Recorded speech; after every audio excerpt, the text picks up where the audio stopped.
আসলে ব্যক্তিগতভাবে সকলেই ভালো জায়গায় পৌঁছাবে, সেই সাথে দেশকে, রাষ্ট্রকে, জেলাকে বিশ্বর দরবারে উন্নীত করার যে বিষয়, সেখানেও এই আজকের দিনের শিক্ষার্থীরা ভূমিকা রাখবে বলে আশাবাদ ব্যক্ত করছেন অভিভাবকরা। শিক্ষার্থীরা আমাদেরকে আরও জানিয়েছেন তাদের আজকের এই ফলাফল দীর্ঘ 10 বছরের চেষ্টার বহিঃপ্রকাশ, এবং এই আজকের এই ফলাফলকে ঘিরে তাদের অভিভাবক, আত্মীয় স্বজন সকলেই মিলে বেশ উচ্ছ্বাসিত। কিছুক্ষণ আগেই তারা আসলে এখানে উচ্ছ্বাস প্রকাশ করছিল। আপনারাও নিশ্চয়ই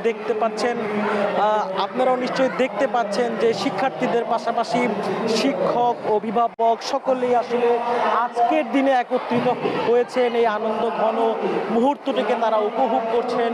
একই সাথে পুরো জেলা জুড়ে যেসব বিদ্যালয় থেকে এসএসসি পরীক্ষার্থী ফলাফল প্রকাশ হয়েছে, সবখানেই কিন্তু আনন্দের বন্যা বইছে বলা যায়। তো নরসিংদী থেকে এই ছিল এই মুহূর্তের সবশেষ।